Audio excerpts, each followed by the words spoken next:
Yo, Assalamualaikum warahmatullahi wabarakatuh. Kembali lagi bersama kami di The Podcast Line. Tema hari ini adalah tentang strategi broadcasting menggunakan media. Nah, selamat siang, selamat sore buat teman-teman yang masih di kendaraan, yang lagi di rumah, atau yang lagi santai-santai ketika mendengarkan podcast ini. Jangan lupa mengikuti prokes kesehatan, yaitu dengan menggunakan mencuci tangan, dengan menggunakan hand sanitizer, dan jangan lupa menggunakan masker. Oke, dengan tema hari ini kita kedatangan dua tamu spesial nih. Ada Muhammad Fauzan Rifani dan ada Muhammad Zulfikar. Nah, sebelum kita memulai ini, mari kita setidaknya cuci tangan dulu sebelum atau menggunakan hand sanitizer sebelum menonton video ini. Oke. Assalamualaikum warahmatullahi wabarakatuh. Selamat sore narasumber sekalian. Apa kabar kalian semua hari ini? Sore, Waalaikumsalam. sore. Waalaikumsalam. Apa kabarnya juga? Terima kasih sudah mengundang saya ya. Iya, sama-sama. Nah, tema kita hari ini membahas tentang strategi broadcasting with a media. Mungkin kalian sudah awam nih tentang broadcasting, atau kalian berdua sudah paham lah. Bisa bagi sedikit nggak sih, apa itu broadcasting? Dari Muhammad Zulfikar nih, apa itu broadcasting? Kalau dari saya itu simpelnya broadcasting atau penyiaran adalah sebuah proses pengiriman sinyal ke berbagai lokasi atau berbagai audiens atau massa dengan menggunakan suatu sinyal radio atau televisi, ya hal-hal yang berbau dengan media dengan dengan broad audience dan disebarluaskan kepada masyarakat luas, itu bisa disebut dengan broadcasting. Konten-konten yang dalam broadcasting ini bisa berupa audio, video, ataupun keduanya sekaligus. Oh, bagus, sangat menarik ya ternyata ya. Nah, kalau menurut Fauzan Rifani nih, broadcasting itu apa sih? Ya, dia itu sudah disebutkan Ejol ya, sebagai informasi melalui satelit radio televisi. Terus juga broadcasting itu menurut saya itu salah satu ilmu komunikasi, dan tapi broadcasting itu lebih fokus ke bidang penyiarannya. Terus seperti yang kita tahu, kita kan ngambil mata kuliah broadcasting. Di situ tidak hanya belajar tentang penyiaran saja, tapi juga belajar tentang marketing, cara menyiarkan broadcasting itu supaya menarik seperti apa. Terus juga belajar tentang ilmu kemasyarakatan agar kita bisa mengerti juga bagaimana bisa mengasih informasi ke tengah-tengah masyarakat itu dengan baik. Saya seperti itu. Oke, menarik ternyata ya. Nah, yang saya penasaran nih, kira-kira peminat broadcasting itu banyak nggak sih menurut kalian? Pastinya sih banyak ya. Mulai dari kaum kaum muda dan kaum kaum orang tua ke atas, itu ada seleranya masing-masing untuk broadcasting apa yang mereka nikmati. Kalau kaum muda kan biasanya hal-hal yang trending baru yang mereka ingin tahu, dan apa opini influencer favorit mereka, dan orang tua hanya ingin sekedar tahu masalah-masalah tertentu atau masalah-masalah terkini yang ada di kehidupan, eh, yang ada di bumi ini, ceritanya seperti itu. Jadi ada banyak kan peminatnya, dan juga ada banyak selera-selera orang masing-masing, dan kategori buat podcast favorit orang-orang juga berbeda-beda. Jadi ada banyak lah pokoknya. Bisa dibilang seperti itu. Ternyata begitu ya. Nah, kalau menurut misalnya saya nih, sebagai orang awam yang tidak tahu apa-apa tentang broadcasting, ketika saya ingin memulainya, menurut teman-teman sekalian, kira-kira apa yang harus saya lakukan? Oke, menurut saya ya, mungkin nilai jual yang harus dijual untuk memulai podcast itu, pertama itu topiknya harus menarik gitu, yang relate dengan keadaan orang-orang yang sering dibahas sama orang-orang gitu. Terus juga pembawaannya harus kayak akrab dan personal gitu. Ya nggak terlalu baku bahasa yang digunakan. Terus juga bintang tamunya juga menurut saya, atau narasumbernya juga harus orang-orang yang menarik juga gitu. Yang seperti kita tahu, salah satu podcast terkenal yang berjudul apa dengan nama Makna Talk itu kan bahasannya menarik, terus juga eh, tamu-tamu yang diundang juga mempunyai nama besar gitu. Jadi minat orang-orang untuk mendengarkan podcast itu juga otomatis jadi lebih besar saya. Ternyata seperti itu ya. Terus gimana sih menurut kalian strateginya?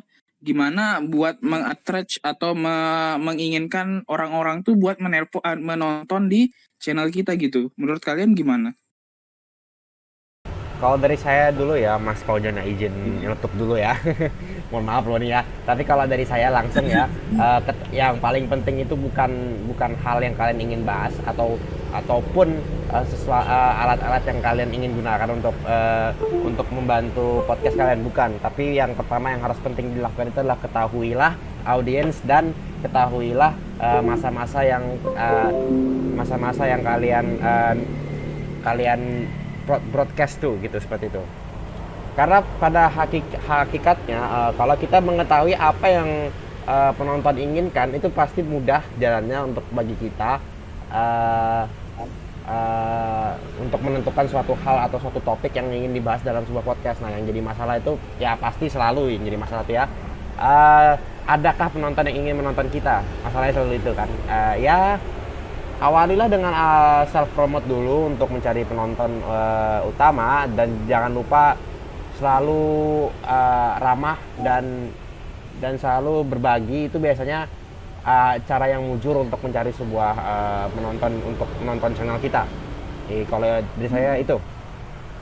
Kalau menurut Fauzan gimana?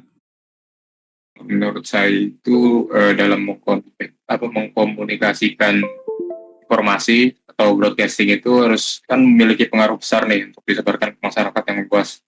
Nah, itu konten yang dibuat juga harus memiliki daya tarik yang tinggi seperti yang saya omongin tadi, agar tidak membosankan, tapi juga tidak mengubah fakta yang ada gitu. Seperti yang kita tahu, podcast-podcast yang sudah terkenal kan mengundang narasumber yang terpercaya gitu. Jadi sesuai fakta dan juga kontennya menarik. Ternyata seperti itu ya, benar-benar sangat-sangat menarik. Oke, mungkin teman-teman yang sedang menonton mungkin ada yang penasaran, mungkin dan tertarik ingin mencoba broadcasting. Kira-kira mungkin teman-teman itu hanya mengetahui YouTube saja. Nah, kira-kira media apa sih selain YouTube gitu? Menurut Muhammad Zulfikar, untuk memulai broadcasting selain media YouTube tuh kira-kira apakah ada media lain gitu? Kalau dari saya sih, bukannya YouTube itu cuma salah satunya tempat ya. Cuman YouTube itu yang paling efektif. Keduanya adalah Spotify. Ketiganya adalah Amazon, Twitch dan lain-lain sebagainya. Itu tempat-tempat paling efektif untuk podcast. Nah, banyak yang nggak tahu nih kalau sebenarnya podcast itu nggak harus cuma di YouTube dan media-media tersebut. Bisa juga podcast itu di dalam radio, dalam televisi, dan di dalam bahkan di dalam sebuah ruangan yang berisikan orang-orang dan mereka berdiskusi satu sama lain dengan speaker salah satunya yang mengawasi jalannya diskusi tersebut. Itu sudah bisa disebut broadcasting tanpa media. Seperti itu kalau dari saya. Oh, jadi seperti itu ya, berarti kita pertama-tama mungkin sebaiknya harus mendirikan di YouTube dulu agar menarik pelanggan tetap kita, baru kita bisa pindah ke platform lain. Jadi kita tetap ada pelanggan yang stabil gitu tentang channel kita. Kalau seperti itu sih ya bisa, tapi setiap orang itu beda-beda ya platform yang mereka inginkan itu ya. Jadi misalnya ada yang berjaya dulu di YouTube, kemudian langsung pindah ke platform lain. Ada juga yang berjaya di TikTok misalnya, seperti itu bisa juga. Atau di Instagram, atau di tempat lain seperti itu, dan kemudian mereka akan expand ke media lain juga. Nah, itu bisa. Banyak contohnya sebenarnya, bisa kita bahas, cuman kayaknya nggak terlalu lama nantinya. Banyak contohnya kok bisa dilihat sebenarnya. Nah, kalau menurut kalian nih gimana sih ketika orang membuat strategi buat menarik penonton itu dengan cara drama atau hal eksplisit lainnya? Menurut kalian itu gimana? Ya, kalau menurut saya sih, kalau sudah konten yang dibumbui dengan drama itu resiko untuk mendapat ujaran netizen baratnya itu tinggi juga ya. Tapi juga konten seperti itu juga masyarakat Indonesia kan seperti yang kita tahu kan suka nyinyir juga gitu. Iya, sangat Jadi menikmati konten seperti itu. juga pasti rame juga gitu. Tapi menurut saya konten yang seperti itu tuh nggak ada bobotnya gitu. Jadi nilai jualnya itu cuma sementara doang. Pas drama itu lagi panas-panasnya doang.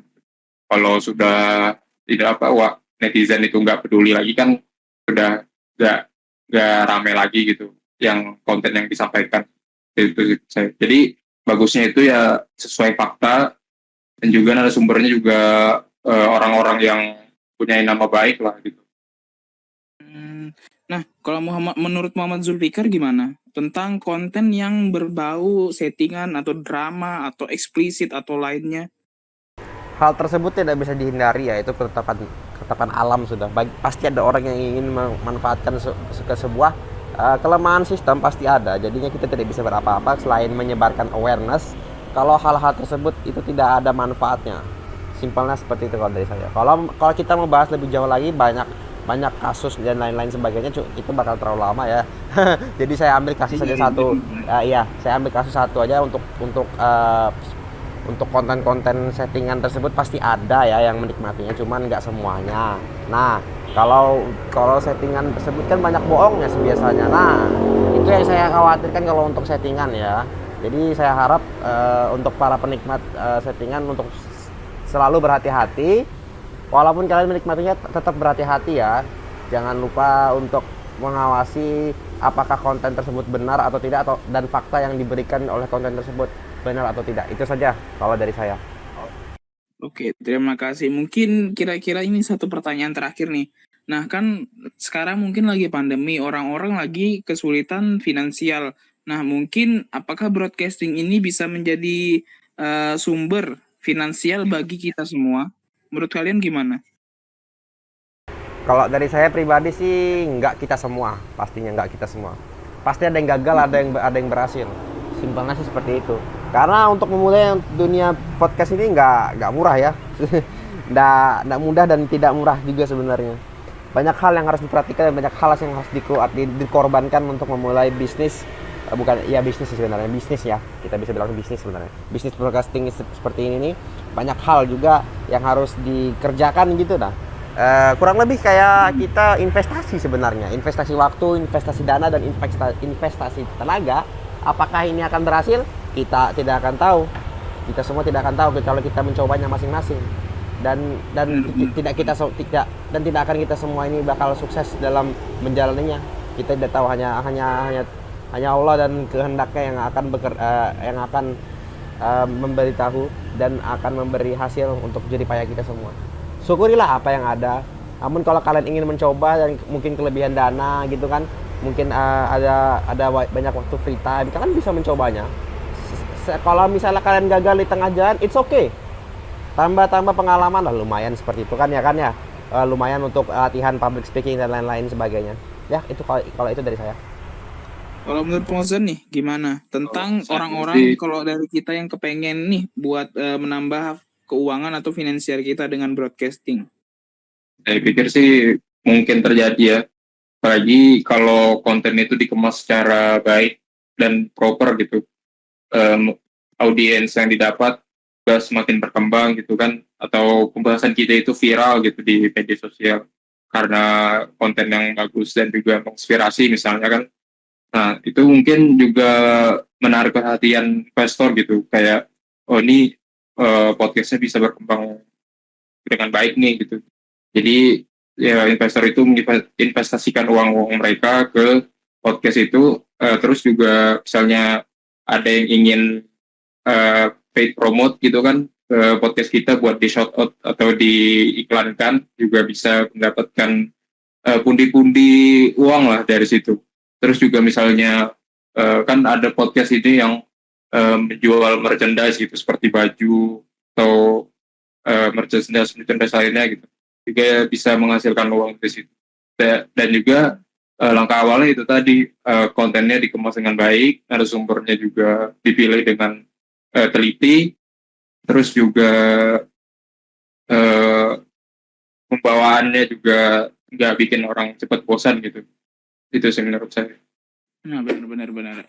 Oke, mungkin buat teman-teman yang lagi mendengar podcast ini, mungkin kalau teman-teman ingin bertanya, teman-teman bisa langsung berkunjung di channel YouTube Broadcasting TBE. Mungkin itu akhir dari kita semua, dan saya akan meminta satu saran buat narasumber. Nah, pertama dari saya dulu. Mungkin saran saya buat teman-teman yang ingin mempelajari broadcasting atau memulai broadcasting, mungkin itu hanya bisa dijadikan hobi sampingan saja. Mungkin kalau teman-teman kepengen fokus banget, harus all in, atau artinya harus kerahkan semuanya agar tidak sia-sia. Jadinya maka dari itu saya bilang itu hanya jadikan sekedar hobi saja. Mungkin ketika itu gagal, itu tidak apa-apa. Jadi itu hanya sebuah hobi saja buat senang-senang. Nah, menurut kalian nih, menurut narasumber nih, satu saran buat teman-teman yang kepengen. Dari Muhammad Zulfikar, saran-sarannya mungkin buat teman-teman pendengar podcast lain. Kalau dari saya sih jangan lupa selalu untuk berhati-hati dalam investasi kalian ya. Ya seperti saya tadi yang saya sudah bilang tadi. Sebenarnya broadcasting ini investasi ya. Apapun yang kalian kerjakan nantinya itu akan berbuah manis atau tidak, kita tidak akan tahu. Itu tergantung oleh hasil jerih payah kalian dan hasil pengorbanan kalian. Dan saya harap kalian semua sukses untuk bagi kalian yang ingin mendalami broadcasting seperti ini. Namun jangan lupa juga, jangan membuat hal tersebut membuat kalian down. Tenang saja, ada yang berhasil, kenapa kalian tidak? Seperti itu saja. Nah, kalau menurut Muhammad Fauzan nih gimana? Satu sarannya deh buat teman-teman semua. Oke, menurut saya sih ya itu tadi ya, kayak yang kalian bilang tadi, coba-coba aja dulu, terus juga jadikan itu sebuah hobi, biar kalau misalnya ibaratnya gagal nih, ya nggak down banget gitu. Terus juga investasi yang kata saudara Ijul bilang, itu juga perlu gitu kan. Terus sisanya juga nanti kalau rezeki itu akan datang sendiri gitu. Terus juga banyak juga ilmu yang didapatkan kalau kalian misalnya iseng-iseng mau mendalami broadcasting kan, public speaking, terus juga ilmu marketing juga bisa didapatkan. Itu sih menurut saya. Ada keuntungan tersendiri lah kalau pelajari broadcasting. Terima kasih buat narasumber sekalian. Mungkin itu akhir kata dari kami semua. Mungkin buat teman-teman yang kepengen belajar broadcasting bisa menghubungi, saya ulangi ya, bisa menghubungi di channel Broadcasting TBI. Jangan lupa like, komen, dan share. Jangan lupa juga mengikuti prokes kesehatan, menggunakan hand sanitizer, menggunakan masker. Tetap kondusif, tetap jaga kesehatan. Mungkin itu saja dari saya. Ditunggu di The Podcast lain dengan tema yang berbeda dan dengan narasumber yang menarik lainnya. Sekian dari saya. Wassalamualaikum warahmatullahi wabarakatuh. Selamat sore dan terima kasih. Waalaikumsalam warahmatullahi wabarakatuh. Terima kasih.